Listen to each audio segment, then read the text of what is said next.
Ertu á leið heim úr vinnu? Stilltu á FM 89,1.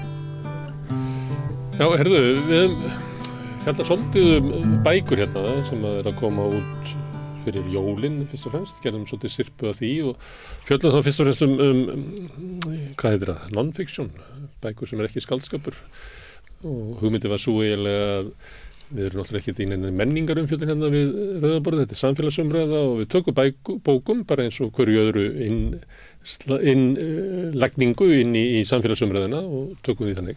Og svo hefur verið að þreifa okkur áfram með leikhús og það er þannig að ég er sendur í leikhús og svo segi ég eitthvað svona undan ofan af hvað mér fannst á sýninguna en leikurinn sá að ég gera það fyrir framan aðstandendur. Koma hingað leikarar og höfundar og leikstjórar og við spjöllum svona mestum erindi verkana sem ég segi þá að því við erum ekki mikið að fjalla lýsingu og búninga eða svona listina heldur svona erindi. Og svo sá ég daginn að það var hérna verið að skrifa nýja bók gegnum trekkur eftir Einar Löfdal fjallaði svona kynslóður í þess að þetta er hérna gott verkefni fyrir mig að fjalla þessa bók, þetta er skáldskapur en hún fjallar líka svona kynslóður, alltaf ógeðslega gaman að tala kynslóður og hvernig svona samfélögin breytast frá einni kynslóð til annara og ég hafði samband við Einar og við meldum okkur hérna mót og forlagið hans ætlaði að senda mér bók en þá var okkur veikindi og við svona pósthúsinu og hlera þannig ég fekk ekki bókina í tíma þannig að ég þetta bjargið sökurna inn þannig að ég fekk bara að lesa þetta inn í samtalið, þannig að hér er komin höfundurinn Einar Löfdal, en síðan er komin lesandinn Hallgrímur Helgason. Verið velkomnir. Kæra þakkir. Já, og ég ætla svona að eiginlega fá ykkur til þess að fjalla um bók. Góða lausn. Góða lausn. Herðu, en ég veit að Hallgrímur, þú lest hana. Já, Hvers konar bók er þetta? Þetta var mjög skemmtilegt. Ég var hérna í Stykkishólmi og fekk hann að vera á hóteli í eina viku til að skrifa mína eigin bók og svo kvöldið var ég eitthvað að lesa hann og allt í einu datt mér í huga að lesa aðeins inn í Sölku Völku langt sem ég lesið hana svo bara einhvern veginn hún bara náði mér ekki bara einhver val sko og hérna hann bara var hérna í hillinu við hliðina á henni var bókina að segja þá hefði hann verið þarna á einhverju hátíð fyrir vetur og þetta var áritað inntak þannig að ég greip þetta og lukka róleg.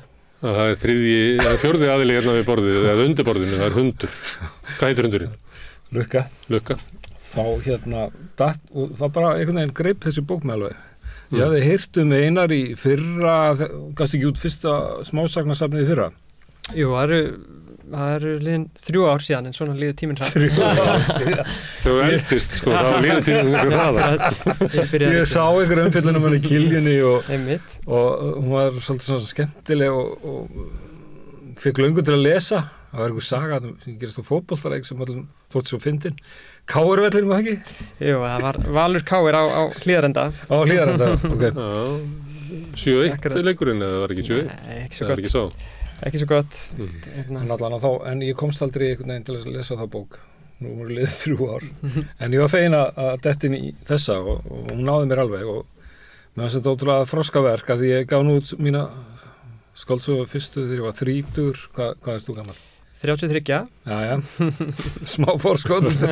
Þannig að mér finnst þetta miklu þroskara verk og svona fullorðslegra og þetta bara sko mestu tíðindin fyrir mér í þessar bók voru þau að þarna sena það sem að hann, aðalpersonan Askur er ungur drengur og lendur í skilnaði foreldra sinna sko. Og það er sko lýsing hérna þegar faðurinn skellir eftir hérna fartölvunni alveg brjálaður, búin að senda einhvern post á fyrirverandi sko og maður kannast svo við þetta hann var til lendi í þessum skilnaðum sjálfur þá bara fattaði þetta fyrsta kynslóðin sem á foreldra sem skildu gegnum fartölvur sko. Þannig að mæti þú og þín kynslóð sem foreldrarnir í bókinni og þarna var sem er hort á neðan frá og lítur ekki vel út og þarna sá ég bara mín eigin börn einhvern veginn þau eru nú bara 18 og 20 í dag sko sem voru með mér í skilnaði síðast og mér fannst þetta svo merkilegt að þarna var komið sjónarhorn þessara kynslóðar á skilnaði sko minnar kynslaðar og þetta var eitthvað svo sláandi og Af hverju? Að því að frá því sjónarhóndi skilnaðurinn hvað? Já, hann bara allt öðruvísi frá sjónarhóndi barnsins, sko. Það er kannski merkilegra sjónarhóndna því að maður oft lesið þessi svona hjónaskilnaði gegnum þá hjónin, sko, og þá sem að skilja. En að fá hérna þriðja augað, sko, á þetta var eitthvað svo magnað Og hvað öðruvísi við það? Eru þau sem að skilja, eru þau þá svolítið svona upptekinn af sjálfum sér og svolítið heimskuleg Sko, allir eru fávitar í skilnaði og það er náttúrulega bara þessi skilnaður í bókin ekkert frábrugðin því, sko. Og maður, sko, fullorðna fólkinu, nú erum við bara að tala saman og mikið kannski við eftir að spyrja hann. Það er nógu tími. Já. En okkur, sko, við föllum alltaf í þessu sem við grifi og fólk gerir það að halda að börn sé ekki fólk, sko. Og börn séu bara svona eitthvað svona eins og hundur eða eitthvað svona bara eitthvað sem er í fjölskyldunni bara smá vesen að hafa en fatta ekki að þetta er náttúrulega fólk vex úr grasi og verður bara fullorðið eins og allt annað og að taka inn allt sem er í gangi, sko. Og bara svona spennu og átök Já, þetta bitnar alltaf á þeim, sko. Er það, hérna, frá þér séð þarna lengst niðri. Þessi Hallgrímur, ég held að væri sko miklu yngri, hann sko með skakka sín líka á aldurinn. Svo 33 ára eru unga kynslóðin. Þú veit að detti það að vera miðaldra bara. Það líka við. Er kynslóðin hérna okkar Hallgríms, hvað, svolítið sjálfsupptekinn og sérstök í liti? Ég nú kannski ekki tilbúin að varpa þeirri sprengi fram, sko, en hérna þetta er náttúrulega líka hluti af bara þessu ferli þetta að vera barn sem á foreldra sem gangi gegnum skilnað, en líka bara hluti af þessu að uppgöta svona einhvern breyskleika foreldra sinna eða hvað sem það heitir að bara þegar maður náttúrulega heldur maður að foreldra sínir séu alvitrir og allt það, en annað kemur á daginn að sjálfsögðu. Og séu hér fyrir okkur sem að kemur allt inn í ljós að býta þau eru með sitt eigið agenda hérna í þessu. Ég er í mínu eigin lífi en ekki. Akkurat. Það gerir það ekki þegar maður er svona 6-7 ára eitthvað. Nei, akkurat. Hvað segirðu? Gerir það ekki þegar maður er svona 6-7 ára? Það gæti verið, jú. Allt í einu kemur augnablik og maður sér býtu mamma hún er í sínu eigin lífi. Hún er ekki bara hér til þess að sjá mig, einmitt. En þannig að ég þú veist get alveg talað það þannig að ég er foreldrar mínir skilja þegar ég er á mjög viðkvæmum aldri sem unglingur og þegar við erum að tala reyndar aldur minn og aldur ykkar og eitthvað svolítið þá reyndar aðalpersónu bókarinnar sem heitir Askur, hann er nú yngri en ég þannig að við erum að fjalla mann sem er svona á milli 20 og 30 en ég lagði svo sem bara upp með að skrifa sögu af nýfullorðnum eða vanfullorðnum manni einhvern veginn sem að er að fóta sig í sko þessu lífi, bara bæði hvað varðar að velja sér einhverja vegferð í lífinu og að vega og meta hvort hann sé tilbúin til þess að axla ábyrgð á sko öðru lífi með því að verða foreldri eða hvernig sem það er, svo bara slæðist einhvern veginn með þessi svona saga fullorðna skilnaðarbarnið ef svo má orðið komast og það er líka eitt af sem ég hef allavega upplifað við það að vera skilnaðarbarn ef maður notar það orð, það einmitt jafnvel þótt í sig orðin 33 ára að þá einhvern veginn dúkkar þetta alltaf aftur upp til dæmis þegar kemur að hátíðum eða eitthvað svoleiðis og jólahaldi eða hvað eina sko og ekki að því að það sé eitthvað allt í einhverju átaka stíl sko, heldur einmitt bara að því að þetta er bara flókið að þetta er brotið eitthvað. Bara eitthvað búið eitthvað sem hægt að vera heilt er brotið. Akkurat. En er það raunhæft að þetta getur verið heilt?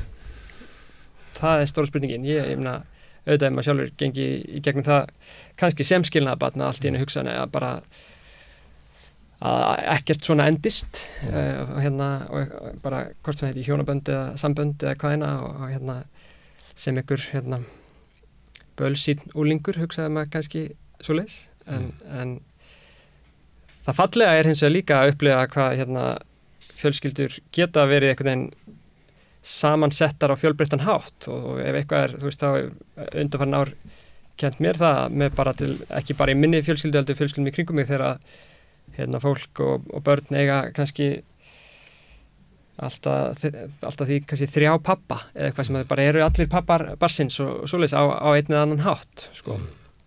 Þannig að heilt og ekki heilt það allavega þetta ofta einhver svona fallegur órói sem hangir saman. Stundu tekst að fólk séu vinir og gerir þetta saman stundu gerir það náttúrulega bara alls ekki. Það er rétt. Verður bara mikil spenna. Einmitt og ég er enda lánsamur hvað það varðar að munurinn á til dæmis mér og þessum aðalkarakter sem Askur að þá hef ég sem betur fyrir einhvern veginn átt í gott bakland að venda og þess áttar en einmitt þess vegna var svolítið áhugavert að skrifa þessar aðstæður ef þær hefði farið aðeins verri veg einhvern veginn. Þannig að þú íkir svolítið þá upp þín eigin sögu í gegnum hann kannski. Engin spurning, já.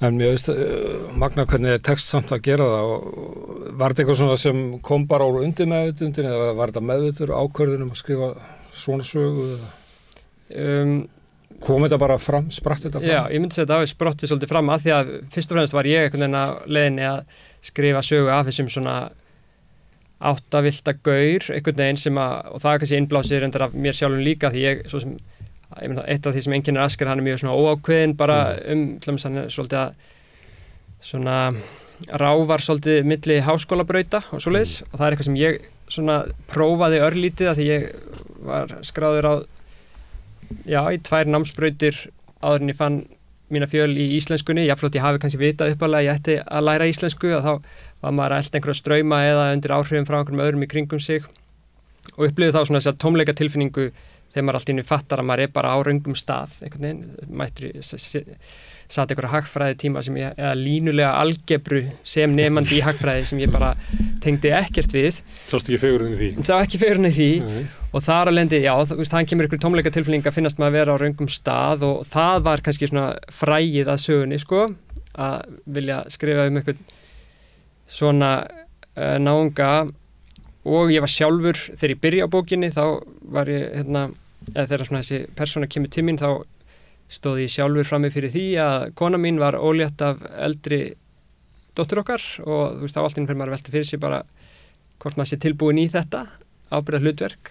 Hver er ég að koma með barn inn í þennan hryllilega heim? Nákvæmlega og þar alveg einhvern veginn það var svona útgangspunkturinn og svo myndi ég segja hitt hafi bara svona sprottið fram sko svona eða slæðist með. Það er mjög flott setning í bókinni að tengdafaðir aðalpersóna segir við hann Askumenn, þú veist að háskólinn er ekki tífóli þarfst ekki að prófa öll tækin Er þetta setning sem þú kannski heyrt sjálfur eða? Ég held ég að nú heyrt það einhvern veginn út undan mér sko en það var nú enginn sem að slengdi þessu akkurat fram inn í mig það var ég sjálfur kannski uppteknari bara að því að ég væri einhvern veginn að já eins og segi prófa öll tækin eða þannig ég var kannski ekki komin svo langt að prófa öll tækin en svo má reynda líta á það frá hinu sjónarhorninu að það er ótrúlega gaman í skóla og það er ótrúlega gaman að prófa ýmislegt og ég sé svo mikið eftir því hafa En mér finnst þetta að lýsa svona einhvern ákveðin þroska geta skrifað sjálfan sig innan geisalappa og byrt gagnrýni á sjálfan sig og þú veist, horta sjálfan sig einhverju fjarlægð og En ef þetta er kynslóðsaga, þá var Hallgrímur náttúrulega fyrstu bækurnar hans voru kynslóðsagur mjög tengdar inn í ákveðin tíma áður en hann hraktist í sögulega skáldsögur það sem ég hefur veltað fyrir mér að hlusta á ykkur að því að það verðist vera svona með sambandi við fjölskylduna og einstaklingin inn í svona einhverjum hóp það hefur nú grunum að sögurnar hans hafi verið einstaklingurinn sko verið svona leit einstaklingsins og það ég man ekki eftir að hafi verið sko fjölskyldan en það var eiginlega allt samfélagið annað og svo var það líka, hann gæti ekki skrifað svona nála sjálfum sér, þannig hann skrifaði konur bæði hella og þetta er alltaf koma og svo var það í 101 sem að þessi vegvilti maður sem að veit ekki hvort að honum hverju staður hans inn í þessum heimi er og kannski er það eitthvað skildleiki þarna á milli ekki af því að er þetta ekki eitthvað leiti svona týnt hlutverk kallmannsins líka þarna Jú, eflaust og þú veist, ég held einmitt að þegar búið að hrinda okkur af sessinum að þá erum við náttúrulega hálf lost kannski einhver liti og þú veist, ég held að þú veist, já, ég vona að í þessari bók sé dregin upp svona einhver samfærandi mynd af Íslandi samtímans eða því samfélagi allavega sem að fólk á milli 20 og 30 er að einhvern veginn strita við að fóta sig í, en það er mikilvægt að einhver segi, sko, það er svo mikilvægt að það kemur fyrst fram einhver tími inn í skáldsögur eða leikrit eða þegar birtist í fyrsta skipti eða eitthvað, því að hver tími er öðruvísi en annað og það náttúrulega náði Hallgrímur að gera mjög vel, hann náttúrulega fer allt í gegnum hann er svona, var alltaf á þessu tíma svona eins og kallaði svona að vera röddin, það bara sama hvað helvítis vitleysa var sögð og þetta ældist út munninum hann. Já, og en ég held að þú veist, þótt að sé dregin upp svona einhver samfélagsmynd, þá er svona sagan sjálf hverfist í kringum einstaklinginn og svo, þú veist, og þannig sem ég hugsa þetta, ég svo sem lagði ekki upp með að draga upp einhverja mynd af samfélaginu sem heild eða slíkt, en þú veist, maður svona kannski næra að draga upp einhverja mynd af því með því bara að endurspegla til dæmis samfélagsmiðlanotkun, bara hvað hún er einhvern veginn algjörlega sko, hvað maður að segja, ég meina bara þessi svona ímyndmanns og notkun á þessu er einhvern veginn algjörlega samofin bara hversdagsleikanum og ímyndarsköpun sinni og þess áttar, þannig að það er kannski eitt og sér næra svona staðsetja þessa sögu í tíma, ef svo má segja, sko. Og ég fór að hugsa þetta bara á dögunum, bara hvað að ég er af þeim aldri að ég man alveg tíman, man eiginlega tíman án internets eða svoleiðis, og þú veist, en er samt algjörlega, sko, þegar ég er að verða unglingur til að með svoleiðis, þá bara lifi ég á spjallforritinu MSN, og það er bara svona, það var í alvöru þannig veruleiki að maður kom heim úr skólanum, settist í töluna og svona hálfpartinn bara stimplaði sig inn, þú veist, að þetta er fyrir tíma snjallsímans, maður er ekki sítengdur, en maður fór svona bara á MSN vaktina liggur við, og ég til dæmis man eftir að hálfpartinn fagnaði ef að ég var kannski 13-14 ára og vissi að mamma og pabbi voru að fara í matabóð eða eitthvað, og þá bara gæti ég hangið í tölvunni á MSN og þú veist, bara kannski spjalla við 5-10 manns á sama tíma, og þetta er svona samtöl sem að maður þá bara stimplaði sig inn í og sagði bara hæ, hvað segir þú? Ég segi gott, hvað þetta gera, hvað þetta, og svo þegar því samtali var lokið, þá kvaddist maður líka, og því var þá lokið að talaði alltaf einu í einu? Já, mann talaði við nokkri í einu, en þetta var ekki þessi svona, ég upplega þannig eins og samtölun á Messenger núna eða svoleiðis, þau eru nokkuð veginn, sko, það er sírensli, eða svoleiðis, ég kom að kalla það er maður þarf ekkert endilega kveðja, maður tekur bara upp þráðin aftur á mótni eða hvernig það er, og þetta voru svona afmarkaðri samtöl sem að stundum fóru á flug eitthvað spennandi og safaríkt eða svoleiðis, en stundum var bara bókstæla hæ, hvað ert að gera, ég er að chilla en þú, eitthvað svona. Þekktur alla þessu að tala við? Nei, og það er áhugaverð að, sko, þú veist, það var allt vinir manns á MSN, en það slættust alveg með kannski bara einhverjir sem byggu út á landi og maður vissi að maður væri aldrei að fara að hitta eða svoleiðis, en svo er þetta líka krakkar í skólanum sem að maður kannski rétt svo heilsaði á ganginum í skólanum, en faðmaðir á það líka við, sko. Var Facebook hann komið? Nei, Facebook er nefnilega ekki komið, og þannig að þetta er svona vísirinn að því samt að maður fór að móta sér einhverja ímynd á netinu, að því maður var samt með einhverja mynd svona á forritinu. Ég valdi sérstaklega að skrifa með rauðu letri, en annars skrifa eitthvað með bláu letri og svona, þú veist, þannig að þetta er svona mjög frumstæð útgáfa af því að skera sig úr einhvern veginn, en ég hef samt svo oft hugsað bara akkurat þessi samtöl einhvern veginn á, þú veist, að það hljóti að hafa bara mótað mann, sko, í samskiptum almennt, sko, líka reynda bara stíl í að skrifa, því maður sóttist alveg eftir í að geta sagt skemmtilega frá á MSN, en líka bara, þú veist, mér finnst stundum eins og ég sé búin að forrita heilan á mér þannig að maður ég kannski að labba út á götu og ég byrjar að móta einhver skilaboð til vina míns á leiðinni, skiljið, þú veist, og bara svona, eða ég vil sé að ég hef búin að fá skilaboð frá einhverjum á mótni, eða síðan að svona næsta klukkutíman hálfpartinn að setja saman eitthvað svar í höfðin á mér á meðan ég gera eitthvað allt annað, skiljið hvað minna, þannig að ég mista svona. En þetta er kannski stæðsti hluti félagsrýmisins er þarna. Það má segja það. Það heitir fleiri þarna. Svona eins og við séum svona eins og við séum svona ungir strákar að tala við einhvern gaman forna búskapa hætti sko. Já, hvernig var þetta? Við vitum ekkert þennan heim en MSN. Það sem langar að, því að það ekkert svo langt á millikar, kannski 30 ár, cirka. En kynslóð myndum við líklega að vera að hugsa aftur á baki tíman, kannski 25 ári kynslóð, þannig það kannski bara svona hálf kynslóð á millikar, það ekki meiri munur það. Það sem ég langar að spyrja því að þið eru báðir að reyna einhvern veginn að höndla tíman sem að þið eru koma inn á svona fullorðins árum, kjærslega. Þá langar með svona, hver staða einstaklingsins og samfélagið? Þegar ég að rifja bækurnar hans Hallgríms, þá var það svolítið svona eins og þessi einstaklingur sem að koma inn í samfélagið. Og samfélagið bara eitthvað svona tiltölulega ákveðið. Það getur verið svona hólfaskipt og kaflaskipt og svona, einhverju svona heimar, en þetta svona samfélagið. Og svolítið mikið svona einstaklingur sem ekki komið í samfélagið. Þess vegna ég að velta fyrir mig hvort það sé meira, hvort það sé munur á því, hvort það sé fjölskyldin og svona svo veist, klanið mitt sé þarna, því að við Hallgrímur kannski lifum á tímum sem goðsögnin að einstaklingur brjóti sig út úr klaninu og verði eitthvað stórkostlegt og losi sig við svona Billy Elliot sagan okkar, þess var alltaf einbreytt okkur að við ættum að rífa af okkur þorpið til þess að verða eitthvað. Það annars við það og svo þetta sem að þú ert að tala sem að vægi samfélagsmiðlana, hvort það verði bara afgerandi breyting á því hvernig við erum í samfélaginu.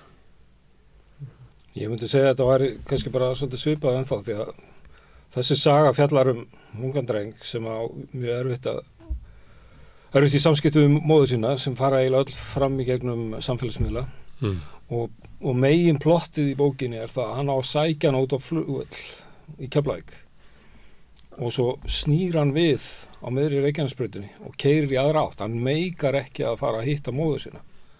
Og svo erum við náttúrulega forvitin það og það dræfið í bókinni hvað gerðist og svo smá sem að lesum við okkur að því og hann geymir það þangað til á svona frekar seint í bókinni og það rosalegt moment sem skýrir allan að sársauka og mjög magnaði og svo þetta svona þrjú hjól í bókinni það annars vegar þessi samskipti við móðurina sem við erum smá saman að finna út úr, svo það hans samband við kæristuna og svo það þessi flótti sem tekur hann frá Reykjanesbrautinni og austur á landu, hann fer á puttanum að missi bílinn og þá fer hann alltaf upp í bíl hjá nýjum og nýjum túrista.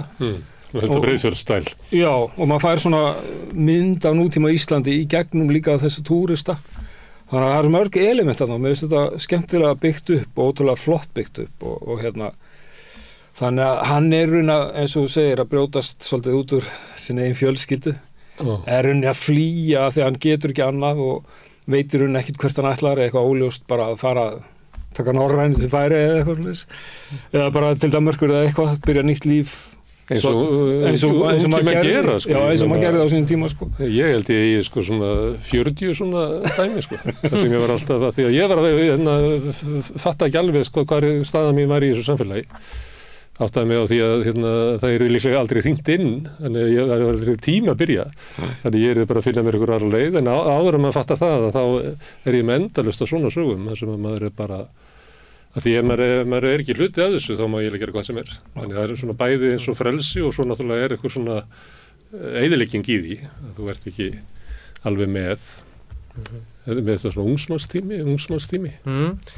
Ekki spurning og eitt sem ég allavega upplifið bara þegar ég skima yfir völlin þessa dagana að þá það er mikið ákall einhvern veginn eða svona mikið verið að skora á fólk og sérstaklega kannski bara ekkert endilega bara ungt fólk heldur alla einhvern veginn að láta ljósitt skína einhvern veginn og verða besta útgáfan af sjálfum sér og allt þetta og það birtist okkur meðal annars á samfélagsmiðlum þar sem er mjög ríkt eða svona mjög mikið það á samfélagsmiðlum að séu til dæmis einhverju svona fyrirlesarar eða pepparar eða markþjálfar eða hvað sem maður á að kalla þessi einstaklingar sem eru svona einhvern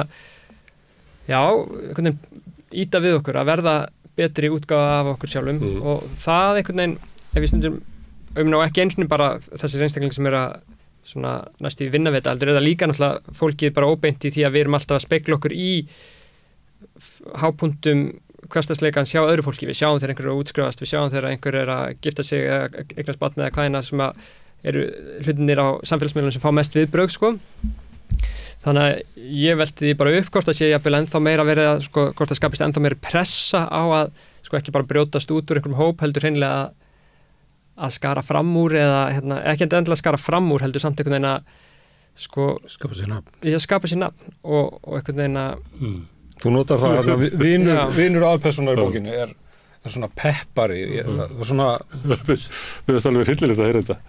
Þetta hljómar eins og að samfélagsmiðlarnir séu eins og frænka í fermingaveislu sem alltaf að spyrja mann hvernig gengur.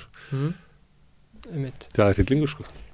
Já, og eitthvað svona gömul tugga sem að við samt einhvern veginn svolítið tökum samt flest hver þátt í, líka bara með því að við alltaf að spyrja hvort það sé ekki brjálað að gera og einmitt að svona örugga umræðefnið að leita í sé alltaf annarkvort hvernig gengur í skólanum eða hvernig gengur í vinnunni eða þetta í staðan fyrir bara hvernig hefur það eða þú veist hefur verið að gera eitthvað skemmtilegt nýlega eða eitthvað í þeim dúr sko. Það er einhvern veginn svona þægilegast að leita í þetta hvort við séum ekki örugglega dugleg. Outside showing svona. Já. Það líti vel út, sé að gera eitthvað merkilegt. Einmitt. En Helga mín, að pröfa aftur með svona stöðu unga mannsins í samfélaginu. Finnst þér að vera öðruvísi hjá honum heldur en þegar þú varst að skrifa svona þínar kynslóðabækur? Þetta er alveg rétt hjá mér, ég má alveg kalla þessar bækur svona kynslóðabækur. Já, þetta er sko í 101 og þetta er alltaf komið og bara klárar kynslóðabækur. Í grunninn er þetta svipað sko.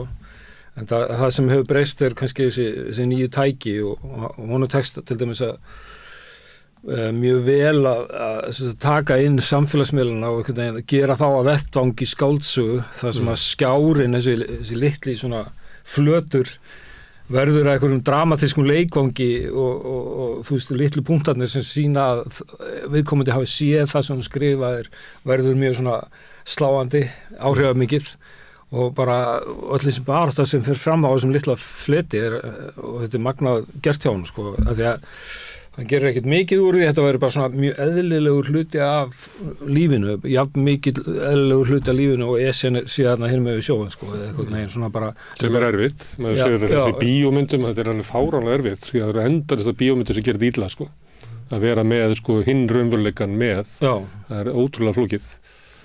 Og það var oft liðin í bíómyndum að byrtist hérna á milli okkar svona samtal eitthvað og eitthvað svona letur sem hverfur og fer Það var eftir að finna lausnina þessu hvernig það gera, ekki uppfyldir en það gengur vel hjá honum Já, en þú veist,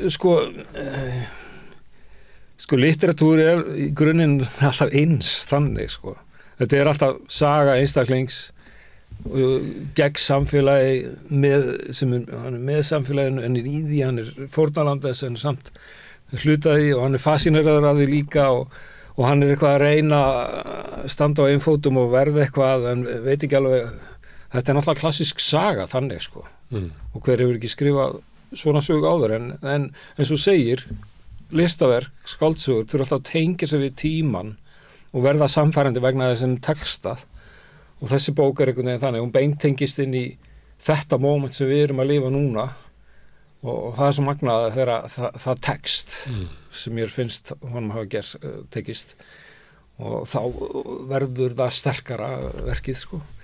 Þó að mönnum hætti til að segja já, það er ekki bara úrelt eftir 5 ára því að þá hefur tæknin breyst sko, en það er einhvern veginn gerist ekki sko. Þetta er svona tímahylki sem lifir áfram. Hver vill ekki hafa lesið svipaða bók frá 1925 og hvernig var landslagið þá sko, þá færði þann tíma beint í æð.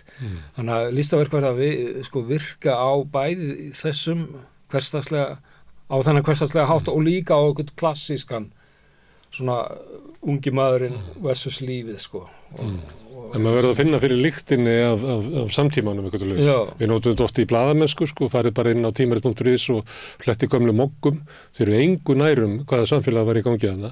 En flettið gömlu pressunni eða eitthvað sem við tókum þátt í að búa til. Og þá bara, fattar bara bæng, þetta er tíminn, sko, þetta er tíðarandinn. Sem er náttúrulega, því að tíðarandi skiptir máli, það sem er gaman að fá ykkur, að því að tala svona kynslóðir, að því að stundum er talað þetta, svo stundum einhvern veginn tölum við minna þetta, ég held að það skiptir gríðarlegu máli, ég held að það skiptir gríðarlegu máli svona hvenar fólk komst til vits og ára, þú ert líklega einn af þeim sem komst til vits og ára á tímum nýfrjálshyggjunnar, og mótaður af því að það vera best útgáðan á sjálfu þér mannst ekki aftur fyrir kvótakerfið Nei, nákvæmlega Hann eiginlega sko, aðalpersónan í bókinni fórnarlega prófkjörs í stóra flokknum sko og hann svona setur söguna í það ekki Keflavík bara? Já, það hann í bænum við flugvöllin Já, við aðalgötuna og þar mamman með prófkjörskrist og það mjög áhrifaríkt þegar hún komin hérna á einhvern mynd af henni á einhvern flenni vegg sko meðan allt í skralli heima fyrir og þetta náttúrulega klassískt minni Traust eða eitthvað Já, mér finnst svona og bara persóna mömmunar kannski svona svo tæpast að hún svolítið svona sko maður spyr sig þetta raunveruleg manneska eða ekki sko eða hún svolítið ekstrem en einhvern veginn maður kaupir þetta samt sko var hugsaður mikið þessa persónusköpun Já, engin spurning hún að því var að lýsa því áðan hvernig þessi hver svona útgangspunkturinn var að bara draga upp einhverja samfærandi mynd af svona ungum manni í þessari stöðu sem hann í að það var hins vegar ekki einhvern veginn fyrir mitt leyti fyrir en mamman fór að taka á sig mynd sem ég fór að finnast þetta byrjaði einhvern veginn að gerjast á einhvern skemmtilegan hátt sko En varstu ekki trættu við það að gera mömmun að vondakallinum? þetta svona þetta kúning mamma? Það því að þið málur okkur hans þannig að þetta kúning þegar hann mála mömmu sína Já. Bara í svakalegasta skrýmsli sem hefur byrst í myndlistasögunni þetta svoleiðis mamma? Ég þekki ekki heldur en fyrir mitt leyti þetta svo sem engin góði kall nýja vondi kall í þessu heldur bara erum við einhvern veginn misstórar púðutunnur einhvern veginn ef sem má segja sko hún kannski svona stærsta púðutunnan sko og það sem að þarf ekki mikið til þess að allt fari í bál og brand og það eitthvað sem ég bara man eftir sjálfur sem krakki sko það hefur ekkert með mína foreldra að gera heldur bara fullorðið fólk sem var umgekk sem krakki að gátu verið fótboltaþjálfari eða einhver starfsmaður í skólan með eitthvað sem að voru fullorðnir sem að það var alltaf svo óljóst hvenar það var tilefni til þess að sprella og bara vera svolítið léttum nótum og síðan gæta hrokkið svona yfir í hinn áttina sem að við áttum bara öll að steinþegja skiljið eða hvernig sem það var orðað og ég man bara sjálfur eftir að hafa verið svo ringlaður í kringum þannig karaktera og bara sem svona að reyna að átta sig á því hvernig maður átt að vera og standa og sitja og eitthvað og það var eiginlega kannski það sem mér fannst áhugavert að vinna með hvernig það allum að vera barn einhvers með það þannig lund ef maður skilji hvað við að svona einhvern veginn sem að svona sveiflukent skap bara sem að mér fannst En þú getur aldrei reiknað út fyrirfram og þú er svona meðvirkur í þessu andrúmi. Þetta er ekki margir sem alast upp með alkoholistum eða narsistum eða eitthvað svona fólki sem er erfitt að útreikna, sem er með sérkennileg, það er ekki alltaf samhengið í hvernig það bregst við því sem að maður segir. Það er einhver guð í vélinni sem að veldur því hvernig það talar. Fólk getur orðið brjálað í svona samskiptum. Já, og bara, sko, líka bara almennt er að fólk er með svona einhvern veginn þetta er einhvers konar útgeislun þótt getur verið einhvern veginn neikvæð líka en þetta er einhvers konar útgeislun sem allir aðrir dá sko, allir í kringum sko, akkurat sem er ekki inn í fjölskyldunni Já, akkurat og dýrka þess að mömmu sko. Lítur rosalega vel út þegar maður kemur nær eins og það var sagt mann eins og því og þessu frábær sena það sem að drengurinn heyrir tvo stráka tala, djöðlar hún hot og tala mömmu sínar og þetta er eitthvað hræðilegt líka sko. Það er líka held ég eitthvað sem er sérstætt kannski við í lítið samfélagi eins og okkar sko að þegar að fólk eða börn eiga sko fræga einstaklinga sem foreldri, ég held að það sé mjög snúið, þú veist, og þarna mamman þetta svolítið svona brjótast til einhvern veginn inn á okkar framabrauti eða svoleiðis og ég held að það sé mjög flókið að vera barn sko, einhverja stjórnu eða svoleiðis. Já, og við svona í tilefni þess að við erum að tala saman núna þá finnum við til með öllum börnum forsetaframbjóðanda. Það er örugglega ekki einfalt, akkurat. Það er aflega flókið. Já, móðurinn er náttúrulega upphaflega autoritet. Ég hlustaði einn svona fyrirlestur hjá svona, held að vera tauga læknir. Það sem eru gerðað svona tilraunir þar sem að fólk sýnd alls konar myndir af öskrandi ljóni og eitthvað svona, svo verið að mæla viðbröðin og meðal annars svit í lóanum. Og það eru allir þannig að það sem að veldur mestu sveiflánum mynda mömmu. Þannig að mammunar okkar hafa alveg ótrúlega áhrif á okkur. Herðu, en þetta strákabók? Af því að það eru búið að vera undarfarið svona og sömuleyti það kannski eðlilegt af því að eins og ég sagði áðan að það er búið að henda hérna okkur kollunum af stallinum og við erum að vafra þarna ykkur stöðar án við þurfum að labba heiminn á þess að vera á stalli. Og við höfum séð að þetta svolítið í bíómyndunum, stundum við byrja að kvarta yfir þessu, ég fara að horfa á eina myndin enn af einhverjum svona ung miðaldra kalli eitthvað að vafra lífið í einhverju, Hallgrímur náttúrulega skrifaði bara prototípuna þessari bók sem 101, sem bara, sem að held að sé hérna aðalpersóna sem að getur bara stuða fólk sko að hlusta því að hann svo mikill vesalingur sko, maður langar að fara og bara löðrungan. Er þetta strákabók svona hérna leit karla að einhverjum svona staði í samfélaginu eftir að hérna, hvað ég segja, síð karlaveldis, þó að ég sé ekki að segja að það sé fallið. Ég myndi segja að þetta væri bara hvorki strákabók né stelpubók ef það er sko mótsvarið eða svoleiðis. En spilar það inn í þetta þessi svona tilvistarlegi svona evi kallana. Ég meina, þú nefndir eitthvað aðeins áðan svona kalla sem að geta bara týnt sér einhvers staðar og ég meina það undra misstundum að bara strákar sem eru bara fram undir 50 einhvern veginn eins og lifi bara í einhverju úlingaherbergjur og horfa enska boltan og spila einhverju tölvuleiki og það er bara eins og því að talaði áðan að það væri hringt inn, það er bara svo ekki hringt inn í þessum mönnum sko. Einmitt, já, ég meina, þetta er að sjálfsögðu svona einhver þráður eða ég hef sótt innblástur í svona þessa stemningu sem þú ert að lýsa en ég vona að mér hafi tekist betur til en svo að það séu eingöngu menn í þeirri stöðu sem að getur tengt við þetta, ég vona bara að ég veit þetta hluti af því sem við fellum.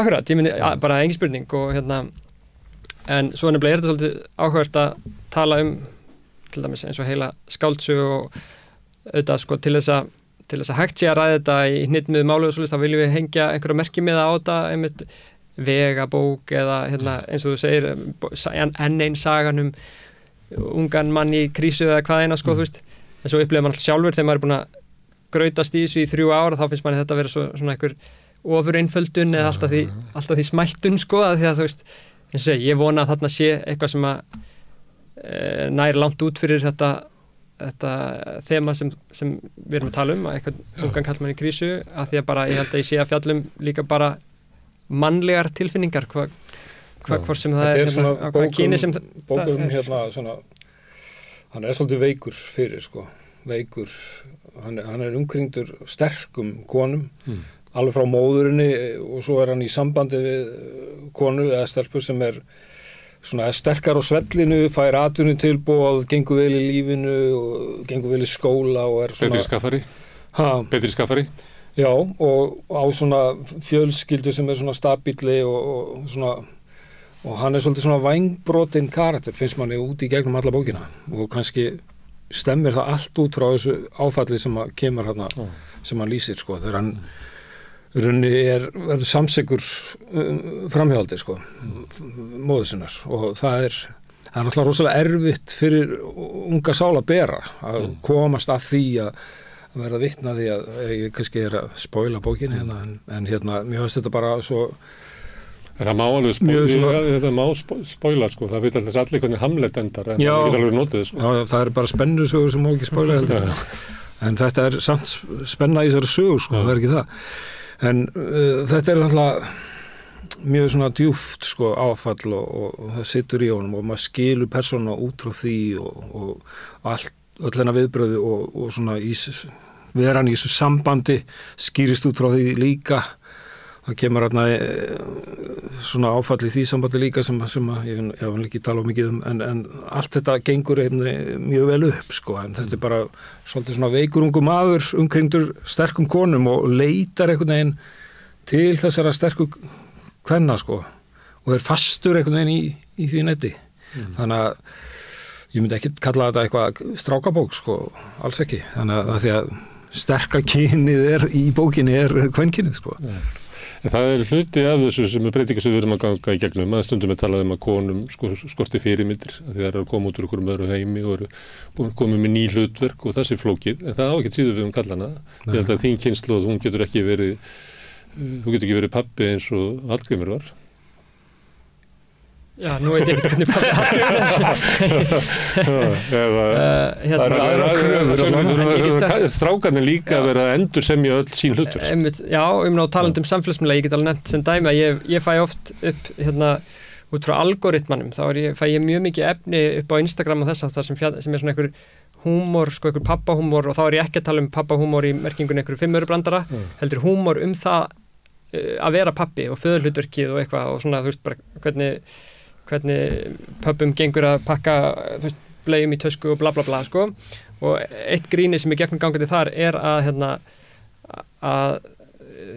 ungir feður í dag að vera þakkláttir fyrir hversu lágar væntingar eldri kynslóðin skapaði til feðra, skil hvað meina, þú veist, sem að ég er ekki að segja, ég tengi við það sjálfur, en bara að því að nefnir þetta, þá held ég að, já, ég meina, kannski eru auknar kröfur gerðar til dæmis feðra, en það er af henni góða. Semja þetta hlutur. Já, það er af henni góða. Já, því að það er líklega þannig að fyrirmyndirnar, það er ekki alveg augljós, sko, að þú er að gera eins og pabbi þinn eða pabbi hans, þannig að þið þurfum að endursemja þetta. Ég verið búin að vera, sko, pabbi alveg frá 84, fyrsta sinn, þá voru allt aðra kröfur, eða engar kröfur raunir, sko, það var bara eitthvað one night stand og bara var mjög lítið inni í lífi bassins, sko, fluttu til New York og hún fluttu á Höfn í Hornafirði, þetta var mjög langt á milli og hittust jólin og maður fann að maður gat aldrei unnið upp þann tíma sem maður glataðist og maður, það var alltaf einhver fjallað við það barn fannst mér og svo eignast ég aftur barn þannig 2003 og 2005 og þá er maður staðráðin í að standa sig, sko, og svo kemur síðasta barnið núna 2017 og þá er maður svona orðin kannski svolítið svona eldri og fjarlægari en samt nærði einhvern veginn, þannig að maður er búin að taka pappanámskeið 3 svar, sko, og það er alltaf mikil breyting. Það er alltaf breyting, sko. Stórkostleg breyting sem að þú hefur gengið í gegnum á þessum ferli. Já, til dæmis föðurferlið þínum. Þegar ég er að vaksa úr grasi þá pabbi sá ekki einasta fótboltaleik sem ég spilaði, sko. Var aldrei með mér og var bara ekkert inn í mínu lífi bara í 10 ár, þú veist, hann var bara alltaf á skrifstofunni, kom heim réttur í kvöldmat og var svo bara sofnaður, þú veist, og ég bara var engin samtöl við hann. Ég var alltaf bara með mömmu, sko. Og svo núna, ég var í 10 ár bara á Valsvellinum, sko, bara nánast bara á hverjum degi með drengi minn, sko, og bara var alveg innvolur í hverju einstu sókn sem hann var að byggja upp og var að kommentera það eftir leiki og svona, þetta var allt annað umhverfi, sko. Herðu, en að því ég er með ykkur hérna ungan höfund og Hallgrímur, gamlan höfund, stablíseran höfund. Og það er alveg ljóst, Hallgrímur, að Einar er þræl efnilegur ungu maður. Já, hann í þessari bók er hann ekki mynd efnilegur, hann er bara hann góður, sko. Kannski var hann efnilegur í smásagnasafni sem ég áttur að lesa. En mér finnst þetta bara, það er alltaf gaman að sjá ungt fólk koma fram á reitvöllin, sko, og sanna sig. Og það er alltaf endurnýjun á Íslandi, það er með nú eiga það, sko, þó að lestur sé kannski eitthvað á leiðinni niður og þetta sé erfitt umhverfi og þá kom alltaf fram nýju talentar, sko. Þetta er svo djúpt í okkur, sko. En er þetta svona ferill sem að þú myndir óskonum að vera að skrifa bækur á íslensku og vera í því bölvaða harki, sko, sem að það er? Hann minnir svolítið á mig að hann er að vinna á auglýsingastofu og hann er að semja daglega texta og hann er að gera tónlist og hann er að gera allan fjanda. Hann er meira að gera íðorðasafn. Ég get svarið. Þannig að hann er að víða völl og leitar víða fanga og mér finnst það skemmtilegt, en svo endar hann kannski bara semja sögulega skáldsögur, sko. En þú varst nú að mála líka og þú varst fjölmiðlamaður og myndlistamaður og komst nú eiginlega svona skakt inn í skrift. Það má segja það, já. Tróðst þér þar inn? Hafði það verið planið lengi? Áður nú gafst út þessi fyrsta bók, varstu búin að vera? Já, og var svona með það í bakhöndinni, sko. Ég var búin að skrifa aðra bók sem kom aldrei út, eða svona, Forlagið fór á hausinn sem alltaf gefa hann út og hún hefur aldrei komið út og þannig að Og mun hún koma út það? Já, ég veit ekki. Hvaða bók er það? Þetta var svona litlar anekdótur, bara svona eins og dagbók, en svona póetíska lýsingar á hversteginum, svolítið svona Peter Handkelegt og svona. Það var mín svona byrjun inn í bransan og sem enginn sá. Ég oft velti fyrir mér ef hún hefði komið út, hvort ferillin hefði orðið öðruvísi, sko. Það veit ekki, sko. Það er náttúrulega bara það sem maður er. Já. Það er ekki hægt að breyta því. Það sem mér fannst merkilegast þess að innkomu Hallgríms inn í bókmyndirnar var að hann kemur úr myndlistaheiminum. Það sem er hefð fyrir því að senda krakkana á listasafnið og láta á kópera verk og eitthvað svoleiðis. Og hann náttúrulega notaði þá aðferð við að verða rithöfundur. Þannig hann getur ort eins og Jónas og Shakespeare og skrifað eins og allir hinir, sko. Og hann mætti alveg með bara einhvern veginn svona ótrúlega hæfni sem maður hafði bara ekki séð, sko. Og reyndar hafði hæfnin verið eiginlega fallið svolítið úr tísku, sko. Það var eiginlega, þannig hann mætti bara með svo ótrúlegt, sko, ég veit ekki hvað það heitir, bara hæfni í textagerð, sem að meðast alveg bara ótrúlegt. Þannig var það. Heillandi að heyra. Því að kemur annars það frá. Já.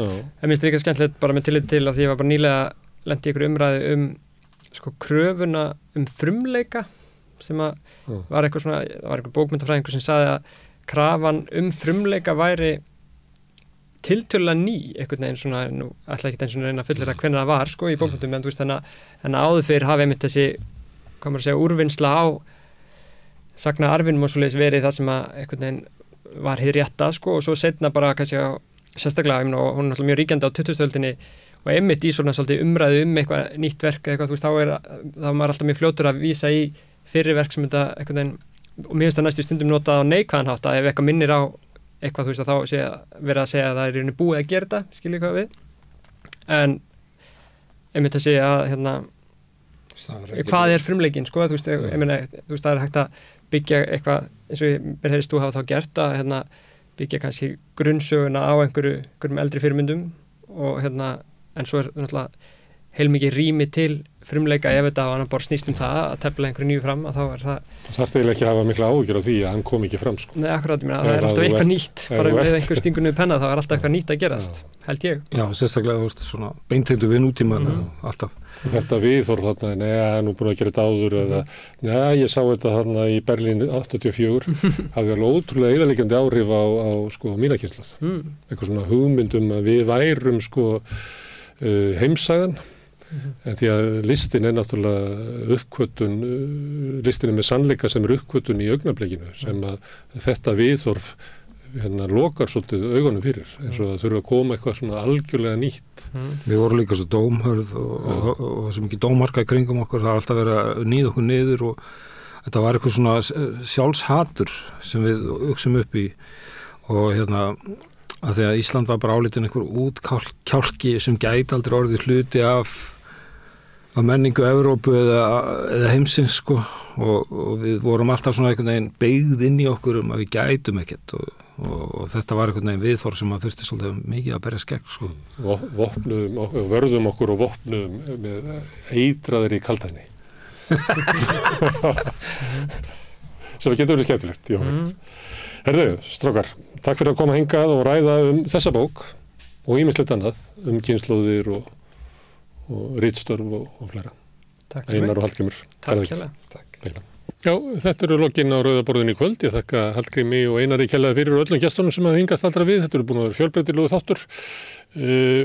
Minni á að samstöðin er tilraunaverkefni. Við erum að reyna að byggja hér upp umræðuvettvang og fjölmiðil nánast úr engu. Það höfum við gert með stuðningi ykkar, áhorfenda og áheyrenda. Mörg ykkar hafa gerst áskrifendur, borgað 2.500 krónur á mánuði fyrir allt efnið sem að við búum til hér og eru lykillinn að því að okkur við tekist að efla hægt og bítandi samstöðina og styrkja og auðvitað langar okkur til þess að gera miklu meira og við gætum gett miklu meira og þess vegna hvet ég alla þá sem hafa verið að velta fyrir sér að gerast áskrifendur að láta verða að því. Þið farið inn á samstöðum.is, það er hnappur sem ástendur áskrift og það getið skráðið ykkur fyrir 200 krónum eða meira ef þið viljið og þið getið kosið það að láta áskriftina renna sem félagsgjöldin í Alþýðufélagið en það einmitt Alþýðufélagið sem á og rekur samstöðuna sem þar af leiðandi í eigu áheyrenda, horfenda og lesenda. Þið geti líka verið virkir þátttakendur í að byggja upp dreifikerfi okkar með því að láta vini og vandamenn vita að efni sem að ykkur líkar við og þið hefur séð hér. Ef að það fólk kíkir á efnið þá stækkar dreifikerfi okkar, þannig virka samfélagsmiðlar. Þið geti bent á að við erum á Facebook undir heitinu Samstöðin og líka inn á YouTube undir heitinu Samstöðin og á öllum hlaðvarpsveitum undir heitinu Samstöðin en líka í nafni einstakra þátta. Við erum í útvarpinu 89,1 á stór höfuðborgarsvæðinu.